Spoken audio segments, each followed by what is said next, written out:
반갑습니다. 반갑습니다.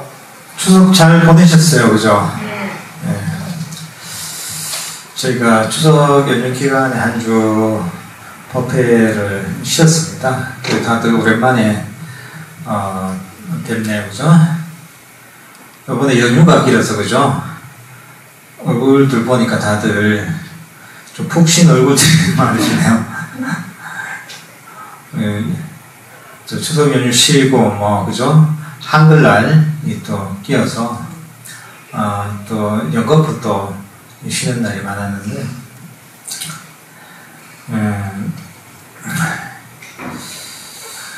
이제 푹 쉬고 왔으니까 이제 다들 육체적인 피로가 다 풀렸을 테니까, 이제 우리 이제 또 불법을 배우면서 우리 마음의 피로를 푸는 또 방법을 또 한번 또 배워보겠습니다. 저희가 오늘도 저번 법회에 이어서 사념처에 대해서 할 차례입니다. 사념처에 오늘 하면 다 할 것 같아요. 37조도품 37가지 깨달음에 이르는 길 중에 첫 번째가 이 사념처입니다. 4가지 마음 챙김의 초점이라고 해서 이 사념처가 처음에 나옵니다. 사념처 수행 같은 경우에는 4가지가 있죠. 신수신법에서 첫 번째가 몸에 대한 마음 챙김, 두 번째가 느낌에 대한 것, 세 번째가 마음에 대한 것, 오늘 할 차례가 4번째가 법에 대한 마음 챙김, 또는 법수관이라고 합니다. 법수관. 법에서 법을 관찰한다라는 것이죠. 여기서 법이라고 나온 게 어떤 게 나오냐면, 조금 이따 읽어보겠지만, 명상의 5가지 장애, 그 다음에 5가지 우리 집착의 무더기, 오온이라고 하죠. 그 다음에 안팎의 6가지 감각기관, 6처라고 합니다. 6처. 또는 6처 또는 12처라고 하는데, 여기에 대한 것. 그 다음에, 7각지, 깨달음의 7가지 구성요소. 그 다음에 사성제, 이렇게, 이 법수관, 법념처에 대해서는 이 정도로 구성이 되어 있습니다. 여러 가지 가르침들이 많죠. 우리가 37조도품만 해도, 우리 제일 처음 배우고 있는 사념처가 있고, 그 다음 사정근, 그 다음 사의족, 그 다음 오근, 오력, 7각지, 8종도, 이렇게 다양하게 있습니다. 그죠? 사실, 이런 얘기를 들으면은, 이게 법이라고 하죠. 그죠? 이 부처님의 가르침이, 조금 이해가 안 될 때가 있습니다. 왜냐면, 처음엔 사성제만 얘기해서, 사성제 8종도가 부처님의 가르침의 핵심이고, 이것만 알면 된다고 하는데, 그 다음 계속 나와요. 그죠?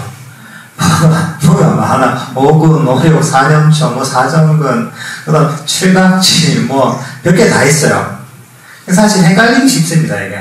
도대체 왜 이렇게 많은 것인지, 각각의 가르침이 다른 것인지, 사실은 이걸 비유를 하자면 그런 겁니다. 이 다양한 명칭을 가진 법들은, 만약에 제 사진을 찍잖아요. 그죠? 사진을 찍으면, 지금 해정거사님 사진 찍고 있는데, 저를 저 멀리서 전체를 찍을 수도 있죠. 또는 옆에서 전체 모습을 찍을 수도 있습니다. 또는 약간 뒤쪽에서 저를 찍을 수도 있죠. 그죠? 때로는 얼굴만 클로즈업해서 찍을 수가 있단 말이죠. 아니면은 제 몸통만 찍을 수도 있습니다. 때로는 손만 찍을 수도 있죠. 또는 가사만 부분만 딱 찍을 수 있죠. 그러니까 그 사진을 찍는 어떤 이 사진 작가들 같은 경우에는 똑같은 대상이지만 그 프레임을 어떻게 보느냐에 따라서 그 사진의 주제가 달라지는 거죠. 어떻게 보면 많은 사진 작가들 중에 사진 찍는 사람 굉장히 많잖아요. 그죠? 요즘은 다 작가죠. 그죠? 나름 작가죠. 다 스마트폰으로 또 요즘 성능이 워낙 좋아서 다 찍는데, 근데 이제 그 사람들이 다 그 사진 작가는 아니잖아요. 잠깐 알아주려면 결국은 똑같은 대상을 찍어도 그 사람이 어떻게 프레임을 짜서 나름대로 그걸 아름답게 또는 의미를 부여해서 나름의 일종의 작가 정신이 들어가느냐에 따라서 그게 작품이 되기도 하고 그냥 보통 일반인 찍은 그냥 기록용 사진이 되기도 하는 것이죠. 결국은 뭐냐면 어떤 걸 프레임으로 이 틀로 잡아서 찍느냐에 따라 다른 거죠, 이게. 어떻게 이 불법의 가르침도 사실 비슷합니다, 이게. 때로는 불법의 전반적인 내용을 탁 이제 포착을 해서 그걸 이제 이론으로 구성하는 것도 그게 뭐 사성제 같은 게 가장 거의 우리 가르침의 전반을 다 포착을 한 것이죠. 불교의 가르침에. 근데 어떤 경우에는 이 정도는 아니지만 전체적으로 찍긴 찍었지만은 이만큼 디테일하지는 않은 것을 쓸 수 있고 때로는 불교의 한 측면만 찍을 수도 있는 거죠. 사진을 찍을 때 정면으로 전체를 찍기도 하고 옆에 찍기도 하고 일부분을 찍기도 하는 것처럼 이 가르침들이 다 그런 겁니다. 이게. 그러니까 사실은 그 대상은 똑같은 거죠. 만약에 사진을 찍는다면 저를 찍는다면 이 부분을 찍든 전체를 찍든 얼굴을 찍든 머리카락을 찍든 어쨌든 해안스님이라는 대상을 찍는단 말이죠. 근데 이제 그게 단지 어떤 프레임을 가지고 전체를 찍느냐, 부분을 찍느냐에 따라서 이게 달라 보일 뿐이라는 거죠. 그 법이라는 것, 다양한 어떤 명칭을 가진, 용어를 가지고 표현되는 법이라는 것들도 마찬가지입니다, 이게. 이 전체를 포착한 것이 있고, 아주 부분에 포커스를 맞춰서 이렇게 우리 가르침을 분석해 놓는 것도 있고, 때로는 좀 더 이론적인 것도 있고, 때로는 좀 더 이제 우리 마음의 어떤 그 실질적인 부분들을 다룬 부분도 있는 것이죠. 그러니까 이 법이라는 것들을 그렇게 이해하시면 됩니다. 그래서 사실 4년처 공부하면서도 겹치는 부분이 되게 많아요. 우리가 특히나 법령처, 법수관 같은 거만 하면 여기 보면은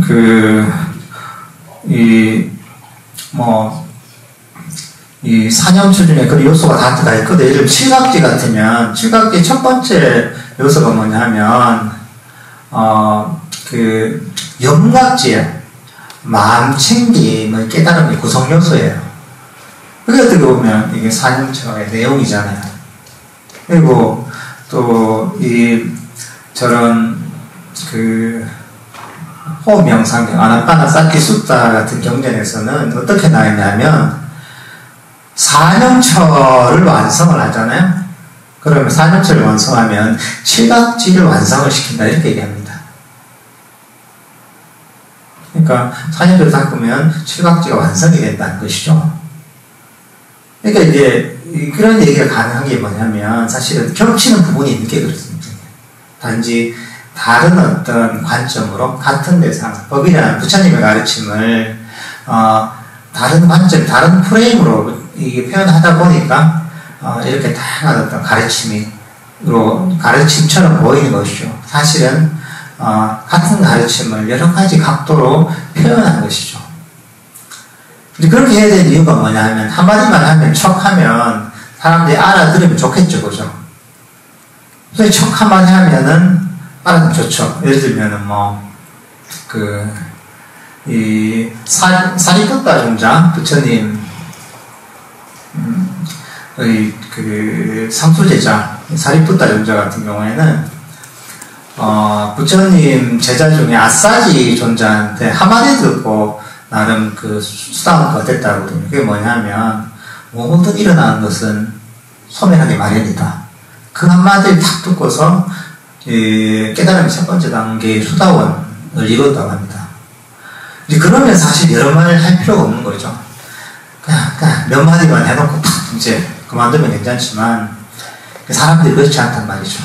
어떤 사람은 쉽게 알아듣는, 그러니까 사리푸타 존자처럼 아주 대단한 지혜를 가지고 온 같으면은 많은 말이 필요 없습니다. 그런데 어떤 경우에는 이게 계속 얘기해야 되는 사람 있잖아요. 이렇게도 얘기해주고 저렇게도 얘기해주고 이렇게도 얘기해주는 사람이 있단 말이죠. 또 사람에 따라서 어떤 사람은 이렇게 뭐 얘기해줘야지 이해할 사람이 있고 어떤 사람은 저렇게 얘기해줘야지 얘기해줄 사람, 이해할 사람이 있단 말이죠. 부처님께서 다양한 방식으로 사람들이 잘 이해할 수 있도록 법을, 그리고 그 이해에서 체득할 수 있도록 굉장히 다양한 관점으로 다양한 어떤 방식으로 설명을 하시다 보니까 불교의 가르침이 복잡해지고 내용이 많아지는 것이죠. 그러니까 이 부처님처럼 또는 뭐 그런 사리푸트라처럼 지혜가 굉장히 뛰어난 분만 계셨다면은 그 불교 경전이 그냥 조금 하면 되는 거죠. 아주 얇은 책 안 하면 되는데 그런 분들은 드물고 그보다 지혜가 못한 사람들이 대부분이기 때문에 말이 많아지는 겁니다. 사실 법에 대한 관점, 뭐 5가지 장애, 뭐 5온, 6처, 그리고 이제 7각지, 사성제 이런 것들도 어떻게 보면 같은 가르침을 다양한 각도로 설명해 준다 이렇게 이해하면 됩니다. 이 사념조 수행에 대해서도 사실 마찬가지거든요. 사념조 수행이 마지막에 보면 이렇게 되어 있습니다. 이 법을 처음엔 7년간 닦으면 뭐 그 다음에 이런 그 탐진치를 모두 소멸시키고서 이 완전한 깨달음이 이르거나 때로는 만약에 취착이 좀 남아있다면은 깨달음에 아라한 바로 밑에 담긴 안함에 이를 것이다. 안함에 이를 것이다. 이렇게 얘기하고. 그러니까 이 불안자가 된다는 거죠. 이거 뭐냐 하면 결국 이 사념적 수행을 하다 보면 이 고통을 소멸시키고 열반에 이를 것이다. 이런 가르침이거든요. 근데 사념체에서만 얘기하는 거 아니잖아요. 부처님께서 사성제에 대해서 얘기하는 거잖아요. 사성 고집멸도에서 8 정도를 닦으면 그러면은 완전한 깨달음 열반에 이를 것이다. 이렇게 얘기하잖아요. 칠각지도 마찬가지거든요. 칠각지가 깨달음 7가지 구성 요소잖아요. 결국은 이 7가지 구성 요소를 닦으면 결국은 완전한 깨달음에 열반에 이를 것이다. 이런 것이거든요. 결국은 같은 방향으로 나아가고 있는 것이죠. 그렇게 이제 우리 법을 이해하면 조금 더 기본적으로 좀 이해하기 쉬운 것이죠. 이게. 그러니까 내용상 겹치는 부분 사실 많죠.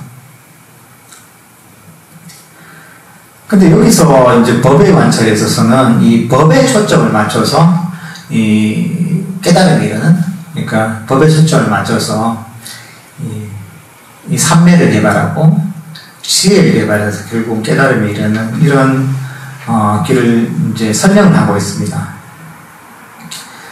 근데 여기에 보면 여러 가지가 있지만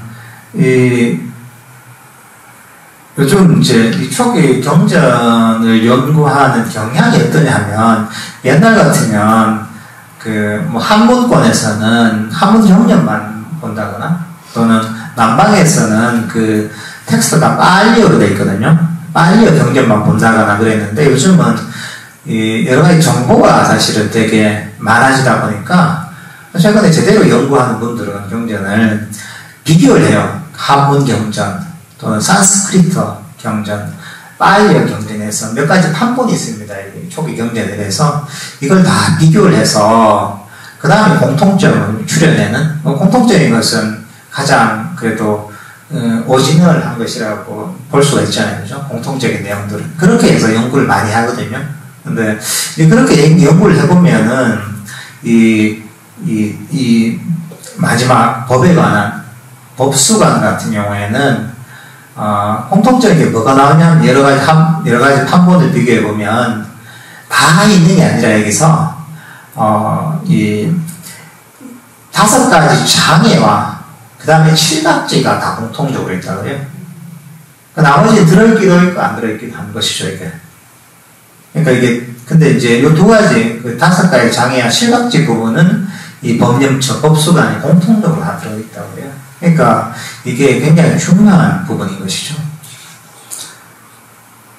그러니까 물론 다른 부분도 어차피 법에 관한 부분이기도 하고 또 이거 자체가 이것을 통해서 우리가 이 탐진치를 이 소멸시켜서 결국은 깨달음에 이르는 똑같은 법이긴 하지만 수행의 관점에서 좀 더 이해하기 쉬운 것은 바로 이 5가지 장애와 칠각지 부분이라서 그런 것 같아요. 왜냐하면 5가지 장애라는 것은 뭐냐면 직접적인 명상의 장애이기도 하고 직접적인 깨달음의 어떤 이 장애이기도 하잖아요. 그죠? 그리고 칠각지는 뭐냐면 결국은 이 장애를 극복하고서 이 극복한 다음에 그 다음 뭐냐면 이 7가지 깨달음의 구성 요소를 닦았을 때 깨달음이 이르기 때문에 우리가 이 수행을 하는 데 있어서 좀 더 명확하게 이 길을 좀 이해할 수가 있는 이런 측면이 있는 것이죠. 이제 그 중에서도 저희가 이제 칠각지는 제가 나중에 또 다룰 거거든요. 그러니까 이 5가지 장애에 대해서 좀 초점을 맞춰서 오늘 설명을 해보려고 합니다. 한번 제가 읽어보겠습니다. 비구들이여 어떻게 비구가 법에서 법을 관찰하며 머무는가. 비구들이여 여기 비구는 5가지 장애의 법에서 법을 관찰하며 머문다. 비구들이여 어떻게 비구가 5가지 장애의 법에서 법을 관찰하며 머무는가. 여기 비구는 자기에게 감각적 욕망이 있을 때 내게 감각적 욕망이 있다고 꿰뚫어 알고 감각적 욕망이 없을 때 감각적 욕망이 없다고 꿰뚫어 안다. 비구는 전에 어떤 감각적 욕망이 어떻게 일어나는지 꿰뚫어 알고 일어나는 감각적 욕망을 어떻게 제거하는지 꿰뚫어 알며 어떻게 하면 제거한 감각적 욕망이 앞으로 다시 일어나지 않는지 꿰뚫어 안다. 그 다음에 악이 나한테 얹힌 들통의 의심도 이제 같은 식으로 구성이 되어 있습니다. 5가지 장애는 그만 말씀드렸다시피 감각적 욕망과 악이 나태와 혼침, 들뜸과 후회, 의심 요게 5가지입니다. 이 5가지 장애는 우빨리어로 니와라나라고 그럼 니와라나 한문으로는 오케라 그래요. 오케가 뭐냐면은 덮는다는 얘기예요. 덮여 있다는 거예요. 또는 가리고 있다는 것이죠. 또 막고 있다 이런 의미가 있습니다. 그러니까 이게 우리가 이 깨달음에 이르는 길을 막고 있는 것, 명상을 통해 마음을 개발하는 그 통로를 막고 있다 이런 의미로 이해가 되는 겁니다. 이게. 어떻게 보면 우리의 지혜의 눈을 이렇게 가리고 있다 이렇게도 얘기할 수가 있습니다. 그럼 여기서 보면 어떻게 설명하면 일단은 5가지 장애가 있을 때 이걸 알아야 되겠죠. 그죠?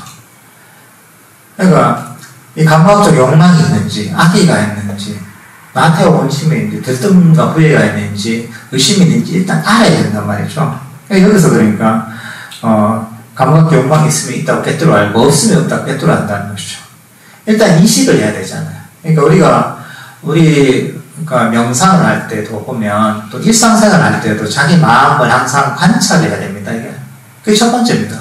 그래야지 내가 여기서 선법이 있는지 불선법이 있는지 알 수가 있죠.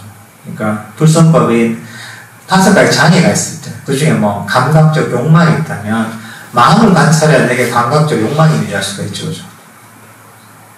그리고 마음을 관찰해야 내 마음속에 악의가 있는지 알 수 있겠죠. 그죠? 그러니까 항상 이제 우리 마음을 관찰해야 됩니다. 관찰해서 그런 장애가 있으면 일단 인식을 해야 된다는 것이죠. 그 다음에 이제 나오는 게 뭐냐면 전에 없던 감각적 욕망이 어떻게 일어나는지 꿰뚫어 안 내립니다. 그러니까 감각적 욕망이 일어나는 게 어떻게 일어나는지 알아야 된다는 것이죠. 나머지에 대해서 마찬가지죠. 그러니까 이게 어떻게 일어나는지 알아야지 그 상황을 피하기도 하고 할 수가 있잖아요. 그죠? 또 그 원인을 알아야 이걸 제거를 할 수가 있습니다. 그리고 또 만약에 감각적 욕망이 일어났을 때 그 다음 그걸 어떻게 제거하는지 꿰뚫어 안다는 것이죠. 감각적 욕망이라는데 이게 내 마음을 가리는, 내 지혜를 가리는 또는 깨달음에 이르는 길을 막고 있는 장애란 말이죠. 이제 그럴 때 이걸 어떻게 제거하는지 알아야 되겠죠. 그죠? 그러니까 이런 얘기가 나오는 것이고 그 다음에 제거하고 나서 그러면 이 5가지 장애는 나에게 해로운 법이기 때문에 이게 제거하고 나서 어떻게 하면 일어나지 않는지를 알아야 된다는 것이죠. 당연하겠죠, 그렇죠. 해로운, 내가 만약에 내가 어떤 큰 병이 걸렸다. 병이 걸려서 나왔는데, 낫고 나서 이게 어떻게 하면 다시 안 걸릴지? 이걸 알아야 된다는 것이죠. 그러니까, 우리가 이 5가지, 이 장애를 이해할 때도 여기에서 얘기하는 것처럼 이런 방식으로 사실 하면 됩니다.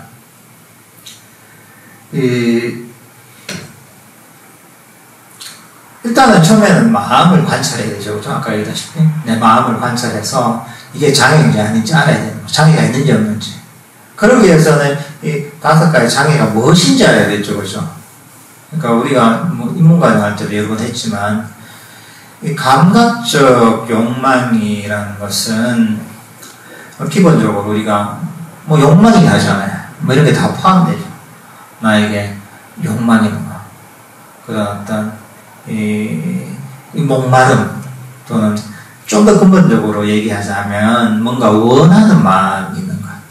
그게 물질이 됐든 물질적인 게 됐든 정신적인 게 됐든 육체적인 게 됐든 뭐든지 다 감각 원한이 있다면 욕망이죠. 내가 돈을 원하는 것도 감각적 욕망인 것이고 맛있는 음식을 먹기를 원하는 것도 감각적 욕망이고 내가 즐거운 음악을 듣기를 원하는 것도 감각적 욕망이고 수행이 잘 되길 바라는 것들도 감각적 욕망이고 깨달음이 이르길 원하는 것도 결국은 감각적 욕망입니다. 일단 원함이 있다면 이게 감각적 욕망이다고 이해하면 되는 것이죠. 그리고 이것이 바로 명상의 장애이기도 하고 고통의 원인이기도 합니다. 명상의 장애는 결국 그 얘기의 고통의 원인이라는 얘기입니다. 이런 게 기본적으로 원함, 일체의 원함, 어떤 대상을 향하든 이게 감각적인 욕망이다라고 이해하면 되죠. 그러니까 이런 게 마음을 살펴봤을 때 내가 뭔가 원하는 게 있다. 이러면 감각적 욕망이 일어났구나. 이 명상의 장애가 일어났구나. 깨달음에 장애가 일어났구나. 이렇게 아는 거죠. 그 다음 악의가 무엇이냐. 악의는 뭐 가장 쉽게는 썩내는 거. 어떤 싫어하는, 썩내는 거. 뭐 남들한테 썩을 내잖아요. 그죠? 또는 뭔가 싫어하는 마음. 내가 남들을 싫어하는 것도 싫어하는 것이지만은 내가 명상하는 걸 싫어하는 것도 싫어하는 것이고 내가 잔소리를 듣기 싫어하는 거 싫어하는 것이고 일하기 싫어하는 거 싫어하는 것이고 뭐 음식을 싫어하는 마음이 있잖아요. 그러니까 일체의 어떤 육체적인 것이든 정신적인 것이든 물질적인 것이든 일체의 싫어함이 바로 악이라는 것이죠.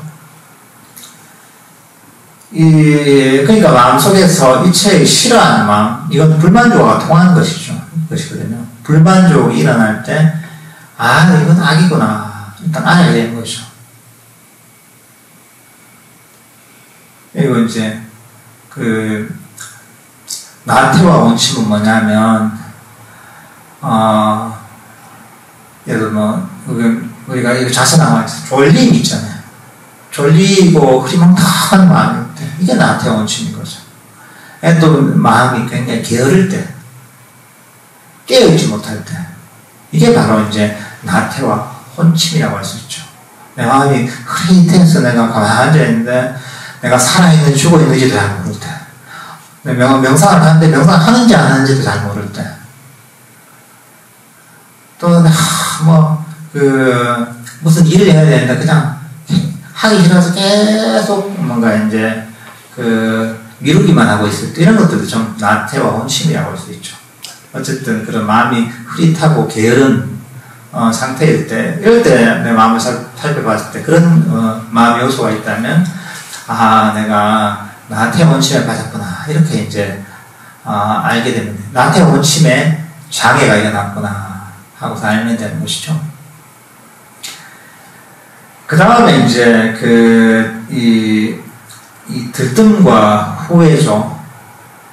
들뜸은 뭐냐면 우리 마음이 여기저기로 떠다니는 것이죠. 지금 법당에 앉아있지만 법문을 안 듣고 딴 생각하는 거죠.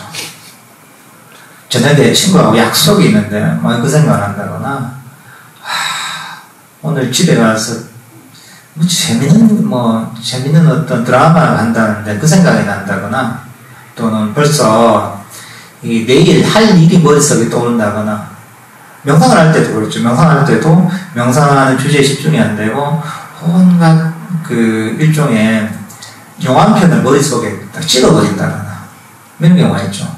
제가 아는 스님, 옛날에 어떤 스님 중에 한 분은 그런 얘기를 한 적이 있더라고요. 그분은 옛날 서방에서 만난 적이 있는데, 그분은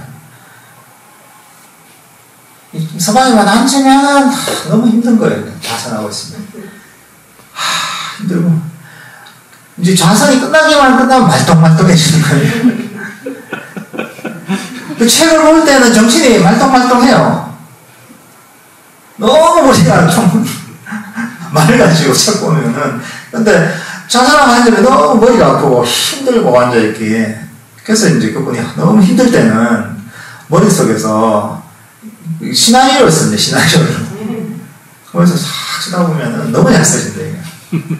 한 2시간 앉아있으면 진짜 영화 시나리오 한 편이 뚝딱 나오는 거예요. 혹시 글 쓰는 분들 있잖아요. 소설을 쓰거나, 또는 영화 시나리오를 쓰거나, 이런 분들은 혹시 너무 이제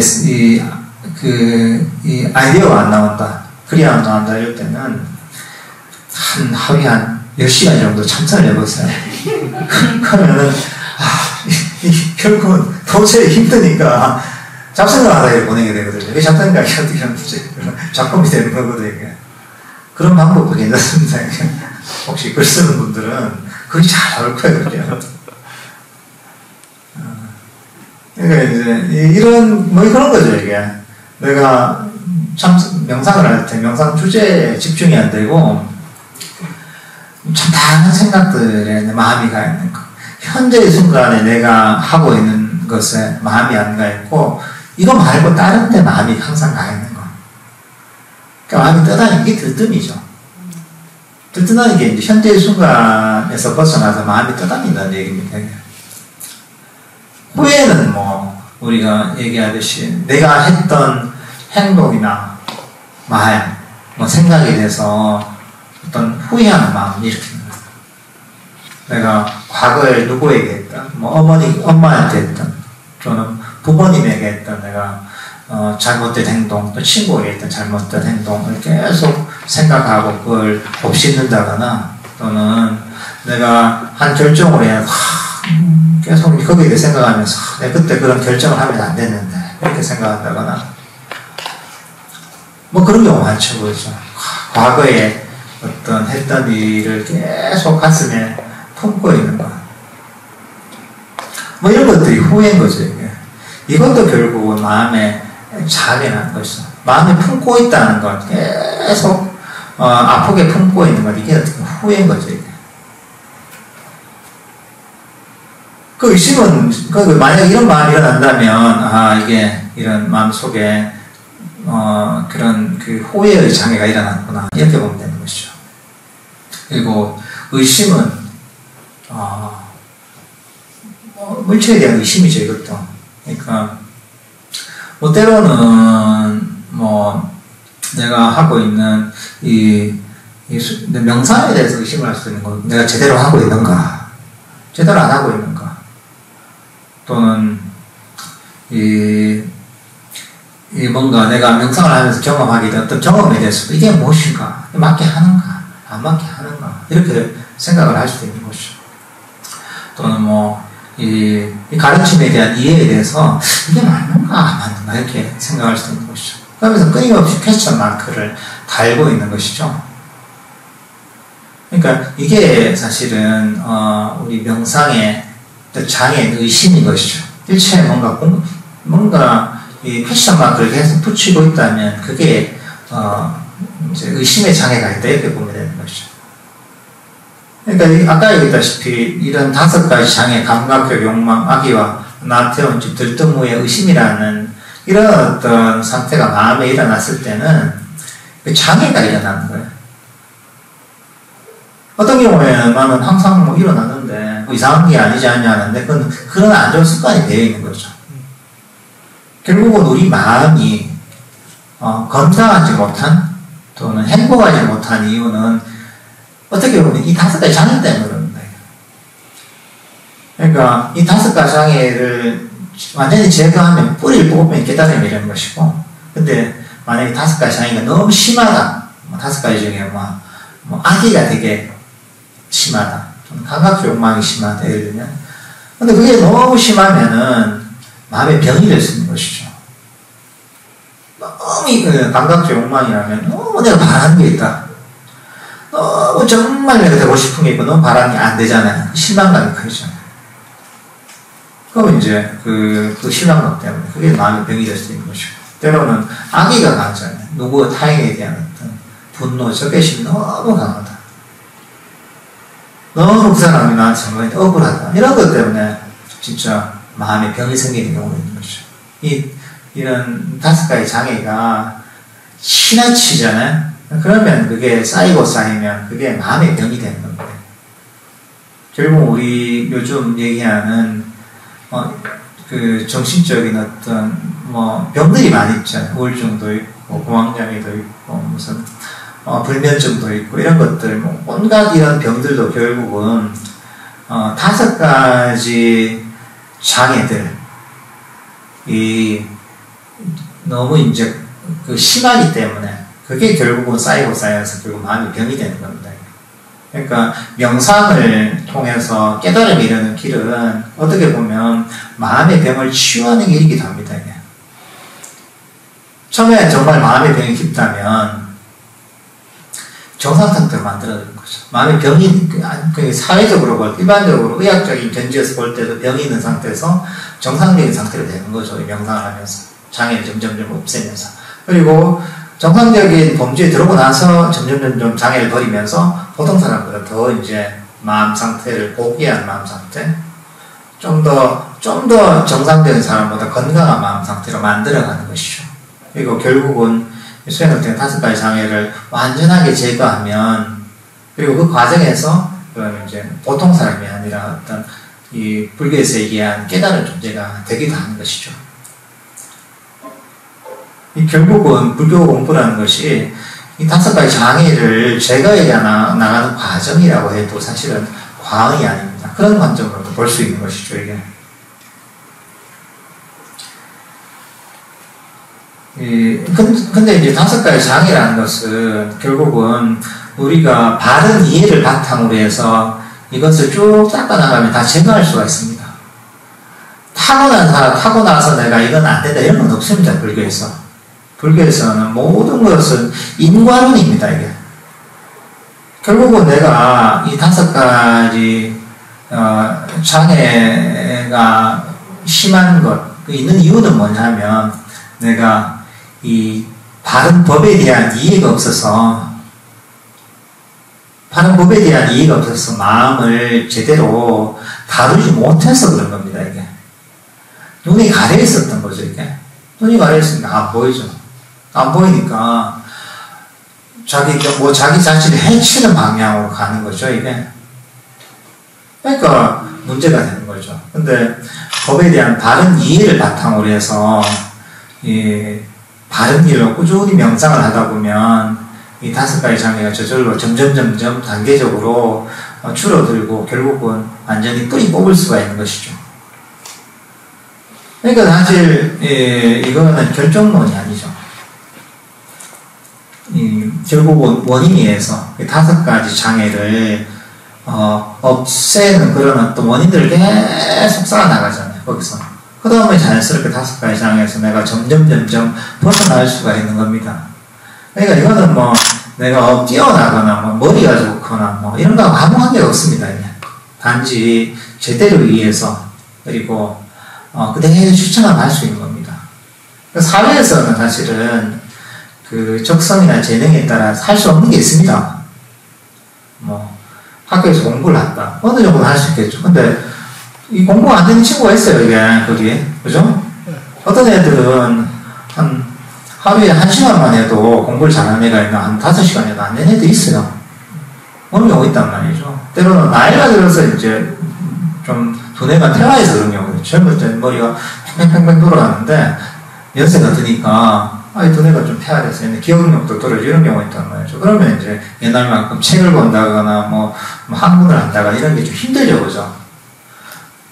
또는 뭐 예술적 역량에 있어서 나는 정말 피아니스트가 되고 싶어 이러잖아요. 근데 재능이 없어요.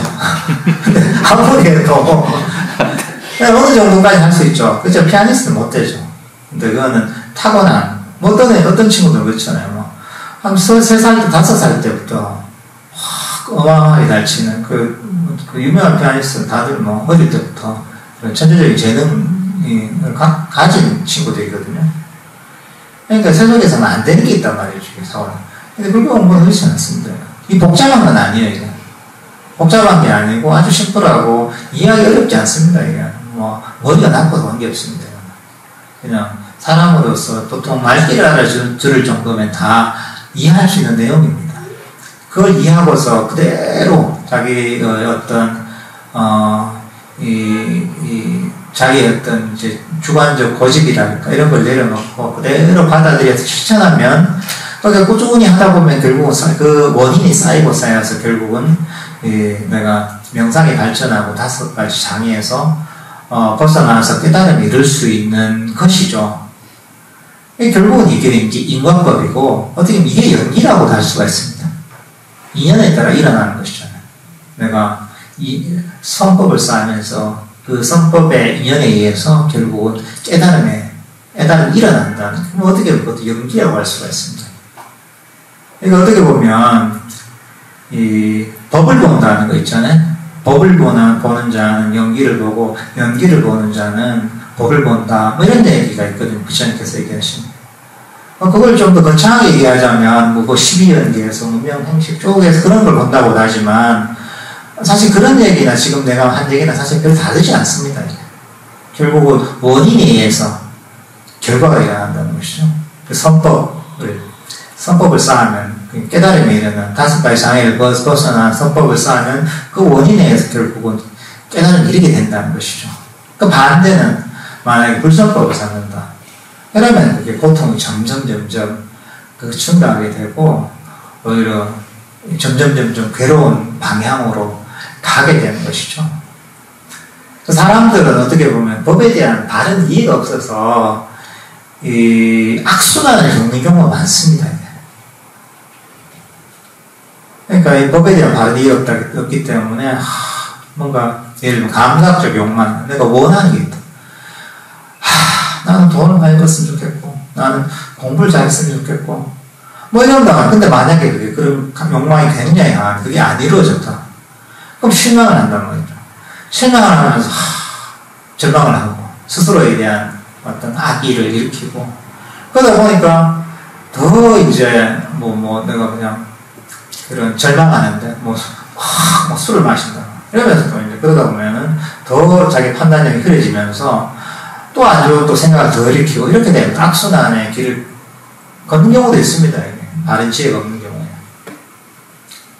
근데 이 바른 법에 대한 이해를 바탕으로 하면 점점 선순환의 과정을 겪습니다. 이게. 5가지 장애를 제거하고서 그러다 보면 내가 이 지혜가 늘어나게 되고 마음도 깨어나게 되고 그러면서 이 장애들을 더 잘 볼 수 있게 되고 더 쉽게 감주할 수 있게 되고 그리고 또 그 장애를 더 버리면서 내가 더 마음이 평화롭고 고요하고 깨어나면서 또 내가 더 미세한 장애들을 버리게 되면서 점점 선순환의 과정을 거치면서 내 마음을 또 개발할 수도 있거든요.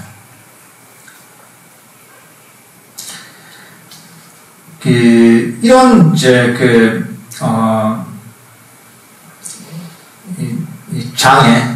장애를 우리가 잘 이해해야 됩니다.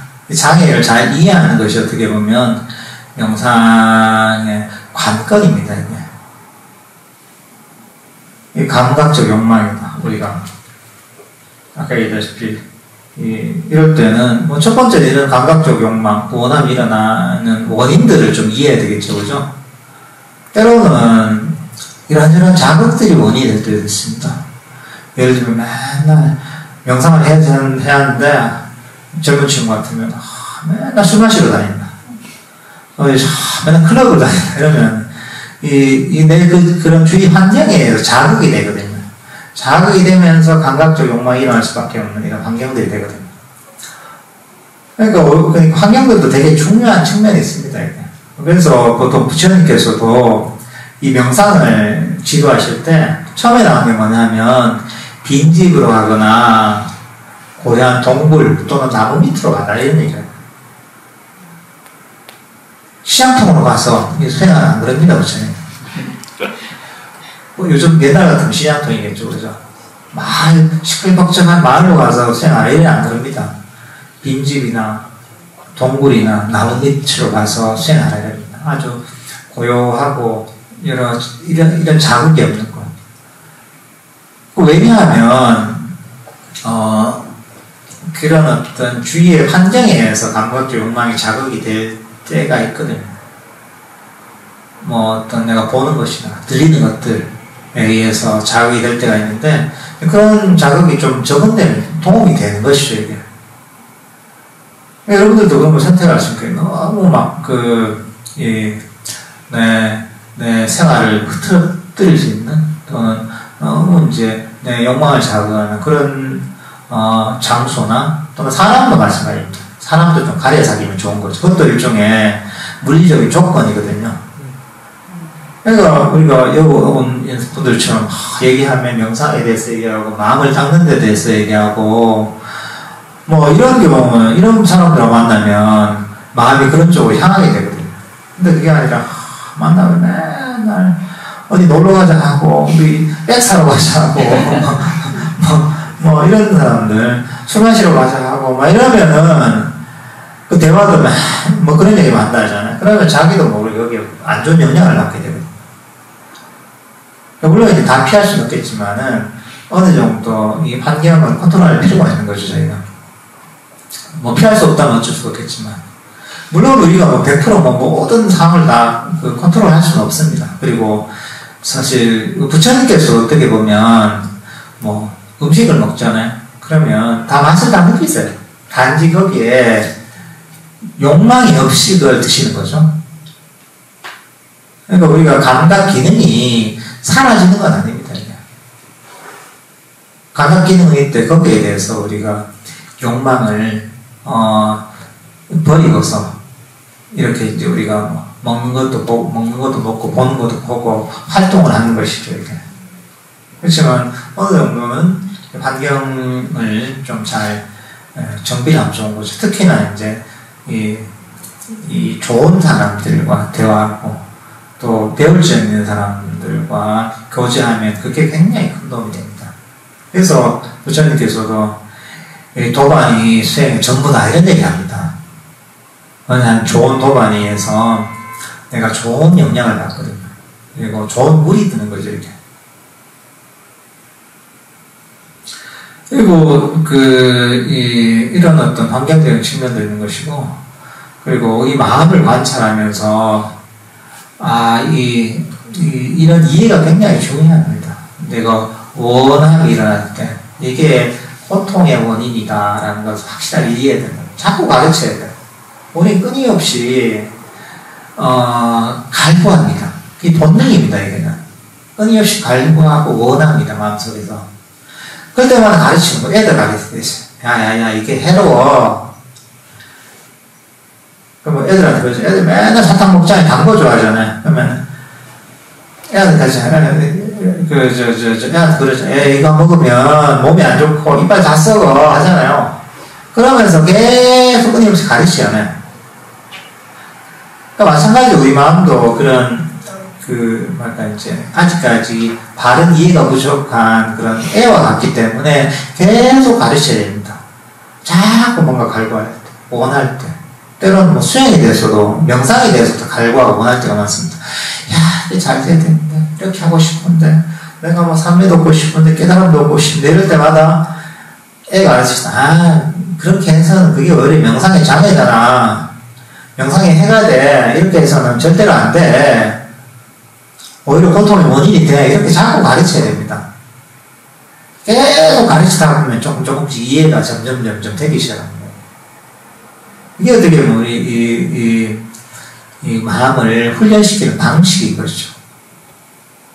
그러니까 확실하게 원함을 통해서 결국 명상이 발전할 수 없다는, 결국은 그 원함에 반대인 놓아버림을 통해서만 명상이 발전할 수 있다는 거, 이것을 끊임없이 가르쳐야 됩니다. 이거 원함이 아니라 만족을 통해서 명상이 발전할 수 있다는 거 끊임없이 가르쳐야 됩니다. 원하다 보면 끊임없이 쫓아가잖아요. 계속 쫓아다니다 보면 얼마나 피곤해요. 잠시 쉬죠. 근데 이 자리에 만족하고 이 자리에 멈추잖아요. 놓아버리면서 멈추잖아요. 그러면은 그때부터 진짜 휴식을 할 수가 있고 제대로 쉴 수가 있는 것이죠. 이 휴식과 쉼 속에서, 정신적 휴식과 이 쉼 속에서 바로 정신적 에너지가 충전이 되고 마음이 개발되는 것이죠. 그래서 행복감이 생기는 것이죠. 계속 가르쳐야 됩니다. 이 방법밖에 없습니다. 바른 이해를 바탕으로 해서. 그리고 그렇게 가르치면서 실천해 보잖아요.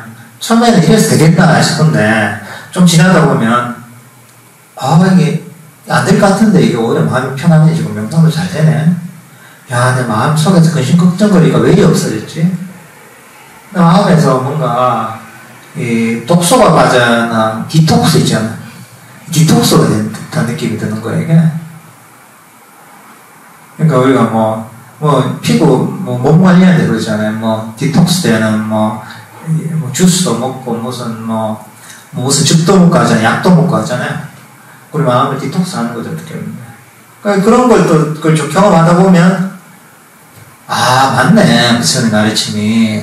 그래. 잡아서 되는 게 아니라 놔버리고, 원해서 되는 게 아니라 만족하니까, 그러니까 이렇게 마음이 편안하고, 고요하고 행복해지고 명상도 더 잘 되네. 그러면 이제 체득을 하게 되는 거죠. 그러면 이제 체득을 좀 하게 되면 그때부터는 좀 쉬워지는 거죠. 그때부터 바른 이해가 이제 뿌리를 조금씩 내리기 시작하는 것이죠.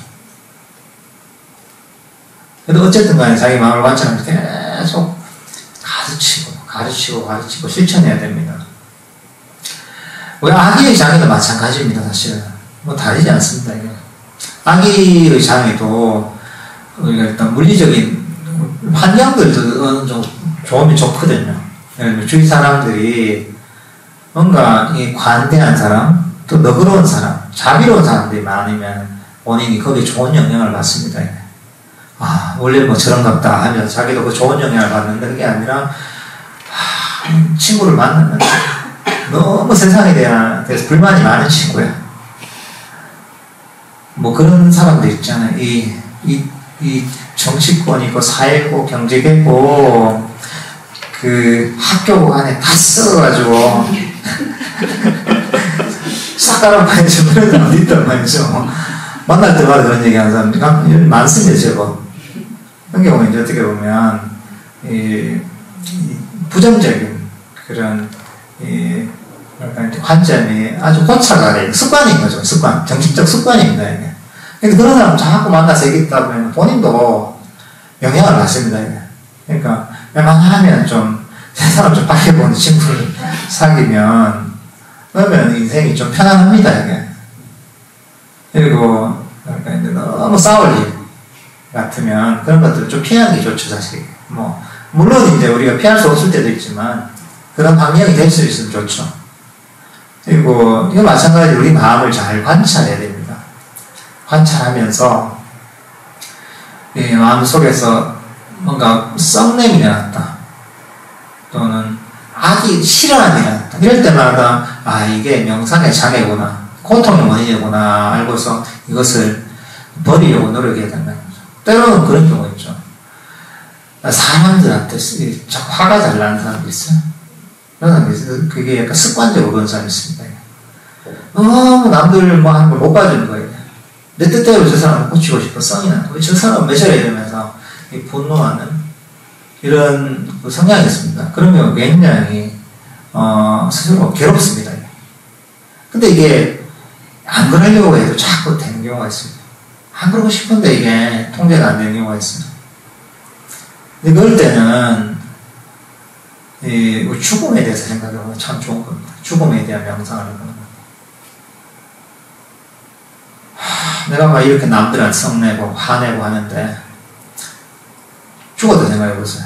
죽고 나면 내가 죽거나 그 사람이 죽거나 이게 뭔 소용이야, 이게. 그죠? 죽을 때가 되면, 내가 그 사소한 그런 것 때문에 남편한테 썩내고, 화내고, 내가 내 소중한 시간을 그런 데 내가 낭비했나? 이런 생각이 드는 거죠. 때로는, 사회에도 그런 얘기가 있죠. 사회적으로 엄청 막 비난을 받는 이런 사람들 있죠. 연예인이 그런 때도 있고, 또 정치인이 그럴 때도 있고, 어쨌든 어떤 사건을 통해서 비난을 받는. 근데 그 사람은 진짜, 정말, 잘못된 마음을 먹어서 뭐, 자살을 하거나 이런 경우가 가끔 있단 말이죠. 그러면 사람들이 반응이 어떻습니까? 막, 그렇게 막 벌들처럼 나서서 비난하는 사람들도 조용해지죠. 왜냐하면, 이 죽음이라는 게 그 사람을 비난했던, 그 사람의 죽음에 비하면 내가 비난했던 그 내용이 별게 아닌 것처럼 느끼지. 자기 본능력을 느끼는 거예요. 그러니까, 그 조용해지는 거죠, 이게. 그러니까, 우리가 의도적으로 그럴 필요가 있습니다. 내가 막 누구한테 성이 나거나 화가 나갈 때, 내가, 결국은 우리가 죽잖아요, 그죠? 그러니까 필연적인, 그, 진리단 말이죠. 죽는데 죽고 나면, 내가 저 사람한테 뭔가 문제가 있어가지고 자꾸 뭐 썸을 내거나 화를 냈던, 이거 아무것도 아니거든요. 내가 죽을 때, 저 사람 성내등이 뭔 소용이 있겠노? 좀 내가 마음을 잘 쓸 거, 이런 마음이 안 들겠어요, 그죠? 죽을 때가 되면. 또는, 저 사람이 먼저 죽었다 치면, 아이고, 내가 마음이라 좀 잘 써줄 거, 이런 마음이 안 들겠어요, 그죠? 그러니까 그게 어떻게 보면 죽음에 대한 명상입니다, 이게. 그러니까 우리가 죽을 때 갖고 갈 수 있는 게 뭔가를 생각해 보는 거죠. 몸도 없잖아요, 그죠? 물건들도 못 갖고 가잖아요, 그죠? 내 명예도 못 갖고 가죠. 뭐 돈도 못 갖고 가죠. 아무것도 못 갖고 간단 말이죠. 그럴 때 정말 이제 소중한 게 무엇인가, 가치 있는 게 무엇인가, 이런 인식이 드는 거죠, 이게. 정말 가치 있는 것. 결국 우리가 갖고 갈 수 있는 것은 선언밖에 없습니다, 이게.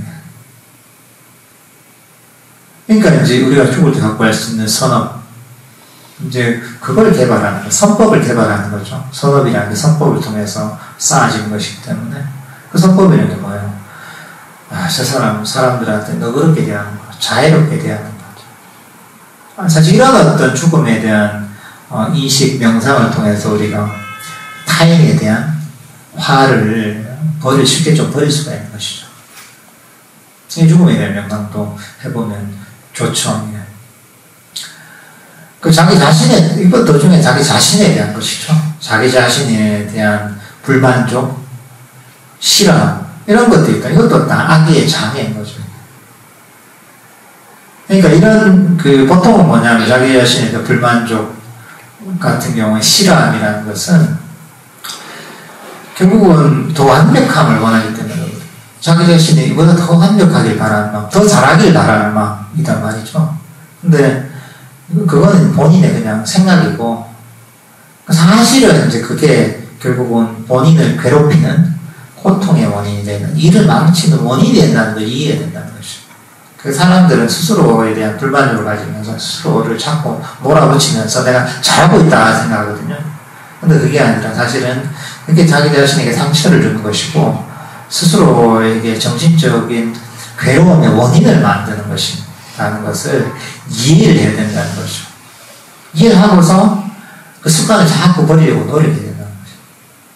그냥 그대로 그냥 놔두면 그게 안 바뀌거든요. 이것도 자꾸 가르쳐야 돼요. 처음엔 안 돼요. 자꾸 자기 자신의 불만족을 가지고 자기 자신을 채찍질 하려는 마음이 저절로 그냥 그런 습관이 배어있기 때문에 잘 안 돼요, 이게. 그럴 때마다 자기 마음을 관찰하면서 계속 가르쳐야 되죠. 이거는 해로운 것이지, 나를 해치는 것이지,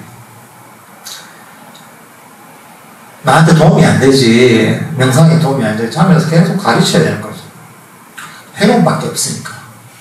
그 대신 이제 그 반대로 오히려 나에게 이익이 되려면 오히려 자기 자신에 대한 자애심, 그러니까 자기 자신을 조건 없이 포용하고 용서하는 그런 어떤 마음, 감정을 계속 일으키는 거죠. 되든 안 되든. 그게 선법이기 때문에. 그러니까 내가 법에 대한 바른 이해가 있으면 그걸 실천할 수가 있죠. 확실하게. 안 되더라도 할 수가 있죠. 지금 완벽하게 안 되더라도. 근데 확실한 이해가 없어 이해를 못하는 거예요. 처음에 조금 하다가 옛날 습관으로 돌아가고. 그러니까 이게 완벽하게 내가 이해가 될 때까지 계속 가르쳐야 되는 거죠. 마음에서. 자기 자신의 불만족, 자기 자신에게 너무 엄격하게 있는 마음이 일어날 때마다 계속 이건 내 자신에 대한 악이지. 명상의 장애구나. 고통의 원인이구나. 괴로움의 원인이구나 하고도 계속 가르쳐야 되는 거죠. 그렇게 하면서 이제 교육이 되는 거죠. 교육이 돼서 완전히 익혀질 때까지 계속 가르쳐야 돼요. 이것도 마찬가지로 어느 날 내가 내 자신에 대한 어떤 악의를 버리고 자애의 마음을 일으켰을 때, 그때 내가 훨씬 더 내가 행복하고 평화로워졌을 때, 더 고요해졌을 때, 이런 경험들을 좀 하게 되면, 그리고 내 마음이 여러 가지 문제들이 소멸됐을 때, 이런 경험을 하게 되면, 그때서 이제, 내가 정말 자기 자신에 대한 악의가 이게 나를 괴롭히는 것이었고, 수행의 장애였고, 오히려 내 자신에 대한 데서 자애심을 일으키는 것이 바로 정말 좋은 것이구나 이것을 체득을 하게 되거든요. 그렇게 되면 이제 그때부터 좀 쉬워지는 거죠. 왜냐하면 내 경험이 있기 때문에.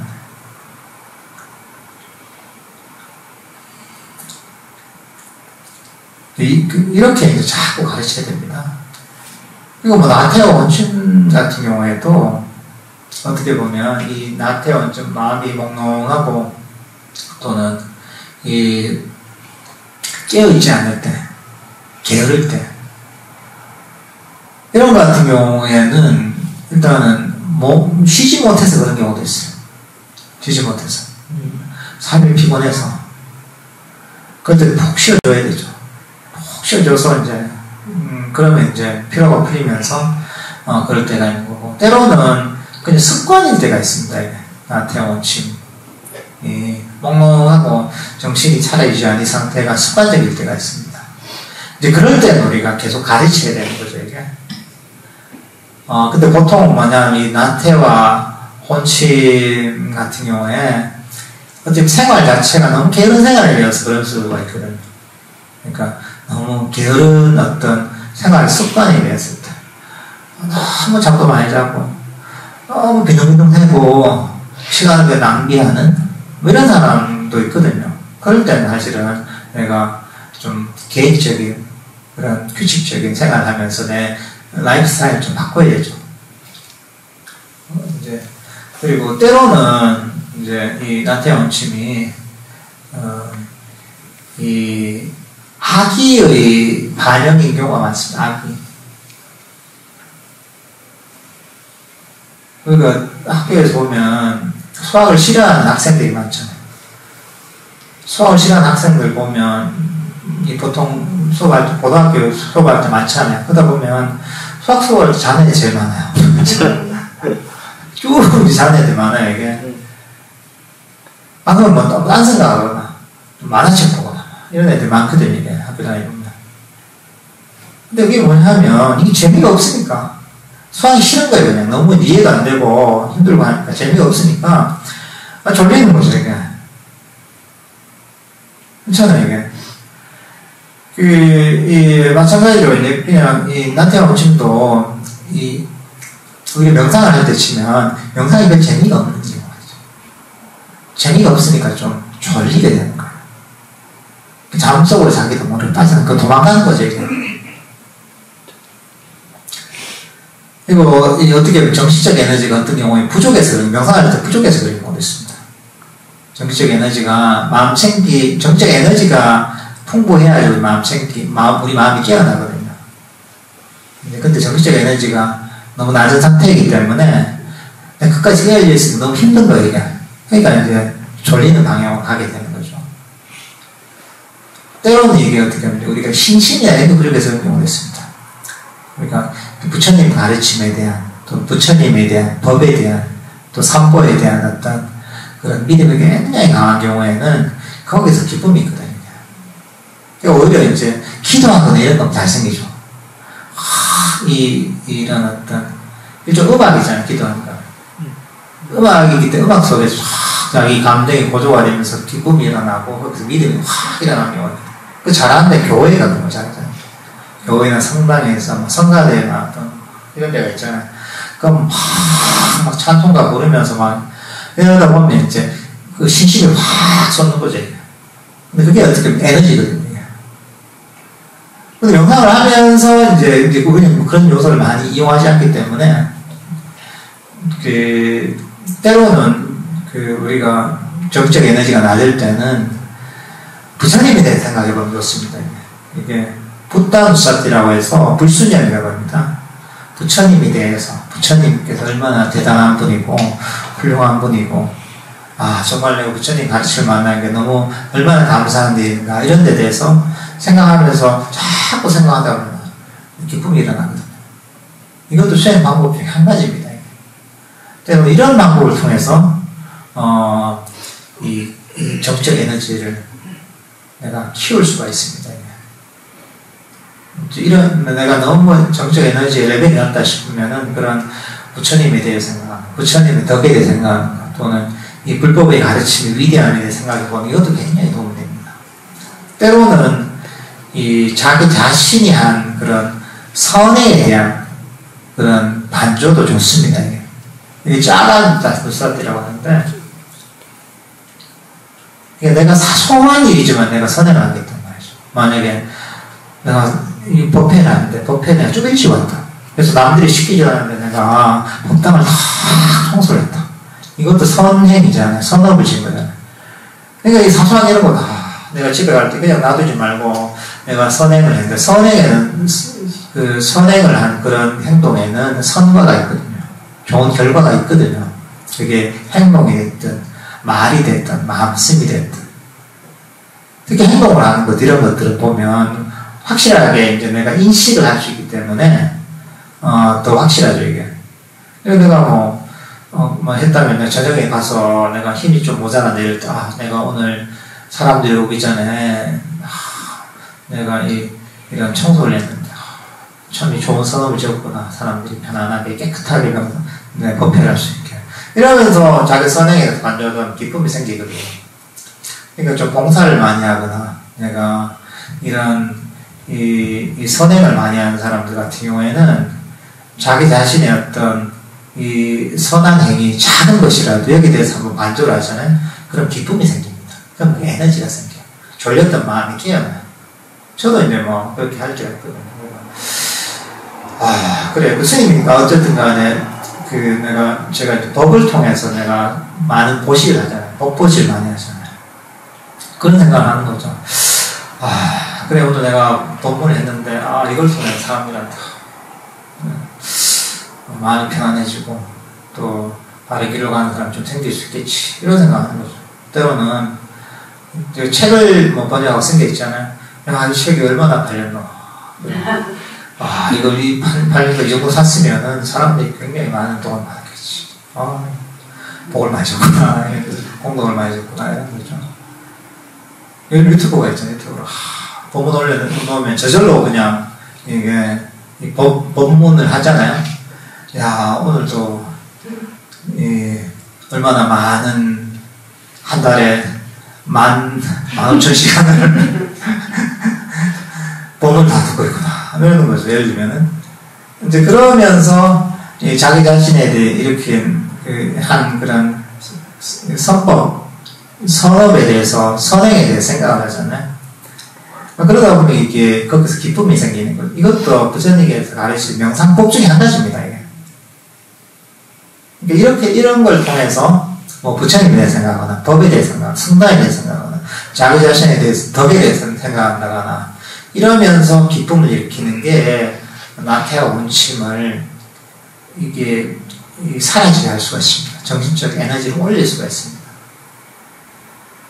그러니까 이런 어떤 방법들도 써보면 좋습니다. 이게. 그리고 뭐 그 다음 나오는 장애가, 그러니까 이제 이런 나태와 원침이 일어날 때마다 이게 나태와 원침이 장애구나 하고서 이걸 극복하는 방법을 쓸 수가 있는 것이죠. 그러니까 들뜸과 후회라는 것은 이 들뜸이라는 것은 아까 얘기했던 마음이 여기저기 떠나지는 것이 아니죠. 잠시도 머물지 못하고 여기로 갔다가 저기로 갔다 떠다닌단 말이죠. 근데 그럴 때마다 어떻게 보면 이거는 현재 이 순간에 내가 만족하지 못하기 때문에 마음이 여기저기로 떠다니는 겁니다. 내가 만족하면 내가 왜 정신이 거기가 있겠어요? 아니지. 네. 영화를 좋아하는 사람 같으면 영화 다 보고 있으면, 내가 좋아하는 영화를 보고 있으면 옆에 뭘 하는지 보이진 않죠, 그죠? 영화 끝날 때까지. 무슨 드라마를 한다, 요즘 옛날에 사랑의 불시착이 엄청 히트쳤다고 하대요. 근데 그런 걸 보고 있다면, 거기 완전히 빠져있는 사람 같으면, 그 드라마 할 때는 거기서 이제 정신이 집중이 돼 있죠. 그죠? 딴 생각이 안 나는 거죠. 명상이고 뭐고 하니 생각이 안 나는 거죠. 마찬가지, 왜냐하면 거기에 내가 만족하고 그걸 좋아하기 때문에 그런 겁니다. 마음이 떠다닌다면, 자기 자신의 마음을 살펴보면, 여기 현재 이 순간에 만족하지 못하는 거예요. 그런 마음이 있습니다. 그러니까, 그럴 때마다 이게 내 마음이 들숨으로 떠다니는구나.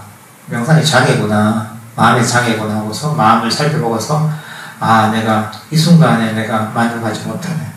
만족감을 일으키자 하면서 자꾸 만족하도록 노력해야 된다는 거죠.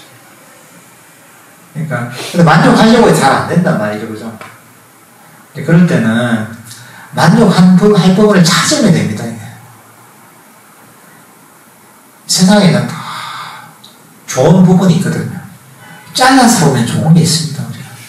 사과를 먹잖아요. 사과를 먹으면, 사과가 이게 벌레가 먹었어요. 근데 그 사과 전체가 벌레 먹지 않았잖아요. 우리가 벌레 먹고 닭 잘라내고 벌레 안 먹으면 잘라 먹으면 되잖아요. 그럼 맛있단 말이죠. 그러니까 벌레 안 먹은 부분만 보면 이게 좋은 사과단 말이에요. 맛있는 사과단 말이죠. 이 세상을 우리는 그렇게 볼 수 있는 거죠. 잘라서 하는 거죠. 내가 현재 내가 하고 있는 일에 대해서 좋은 점을 자꾸 잘라서 보는 거죠. 내가 공부를 하고 있는데 공부하기 너무 싫다. 마음이 자꾸 떠다닌다. 그렇지만, 또 공부에서 또 이제 즐거운 부분이 있거든요. 또 좋은 부분이 있거든요. 그걸 잘라서 내가 보는 것이죠. 어떤 사람도 마찬가지. 사람도, 저 사람 나쁜 놈이다 하지만, 나쁜 놈인데도 좋은 점이 있단 말이죠. 그때는 조금이라도 예를 들면은, 저 사실 좀 나쁜 놈이잖아요. 근데 또 어떻게 보면 또 은인인데 이렇게 해줬단 말이죠. 또 부모님한테 효도나 내게 이럴 수 있단 말이죠. 그러니까 이제 그 부분을 잘라보면 그거는 좋은 점이 있거든요. 세상에 모두 그렇습니다. 잘라봐서 100% 나쁜 건 없습니다. 그러니까 내가 불만족할 때마다 내 현재의 순간에서 이게 좋은 게 뭐지? 잘라서 보는 거죠. 어차피 우리는 인식은 제한이 되어 있습니다. 모든 걸 인식하는 건 아니에요. 단지 그 제한된 인식에 좀 더 제한시키는 거죠. 딱 잘라서 좋은 걸 딱 보고 거기서 만족하려고 하는 거죠. 그렇게 하다 보면 내 마음이 이 순간에 더 잘 머물 수 있는 거죠. 이렇게 하고 또 후회 같은 경우에 보면 우리가 어떤 데 대해서 후회를 한단 말이에요. 지나간 일에 대해서. 근데 이제 보통이 아니라 또 후회라는 것은 보통 일단 지나가 버린 것이잖아요. 다들 과거의 것에 대해서, 과거에 있던 행동이나 말에 대해서 후회하는 것인데, 지나간 것은 돌이킬 수 없는 것이잖아요. 그리고 후회도 사실 아무 소용이 없다는 것은 누구나 잘 알잖아요. 버스 지나고 손 흔들어도 아무 소용이 없잖아요. 버스 지나가 버렸는데. 그리고 결국 이런 마음을 일으키는 것이 결국은 내가 고통의 원인이 된다는 것은 자꾸 인식을 시켜야 되는 것이죠. 그러니까 지나간 것은 지나간 것으로 어쩔 수 없는 것이고, 지나간 것은 내가 아무리 내 후회도 소용없고 오히려 고통을 일으킨다는 것을 이것도 마찬가지로 계속 가르쳐야 됩니다.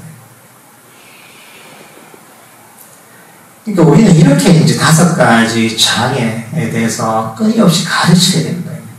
가르치고 그 가르침을 대로 실천하고 체득하면서, 그러면서 이 5가지 장애에서 벗어나고 정신적인 습관을 바꾸는 겁니다. 이 5가지 장애가 있을 때는 어떻게 보면 이게 오개라, 그건 덮리겠죠잖아요. 그러니까 눈을 이렇게 가리는 거니까 똑같습니다. 눈 가리면 안 보이죠, 그죠? 뭐가 있는지 안 보입니다. 이게 바다가 있는지 뭐가 있는지 안 보여요. 그렇지만 이걸 싹 이제 손을 치면 바다가 있잖아요, 저기. 날 밟을 때 대마도까지 보이잖아요, 그죠? 뻔하게 튀어있단 말이죠. 근데 우리 마음이 이렇게 되는 겁니다. 5가지 장애에서 벗어나면 벗어날수록 우리가 지혜의 눈이 뜨여지면서 그러면서 이 세상을 있는 그대로 볼 수 있고 훨씬 넓은 시야로 우리의 어떤 몸과 마음을 볼 수가 있는 것입니다. 지리를 볼 수 있는 눈이 생기는 거죠. 그러니까 여러분들께서도 이 5가지 장애들을 마음을 잘 관찰해서 알아차리고 그리고 5가지 장애들을 적절한 방법으로 제거하면서 이 지혜의 눈을 뜨는 그래서 결국은 깨달음이 이르는 그런 길로 꾸준히 정진하시길 바랍니다. 제가 오늘까지 해서 사념처에 대해서 다뤘습니다. 아마 4번 정도 했나 그런데 사념처에 다뤘고 다음 시간에는 저희가 사정근에 대해서 다루겠습니다.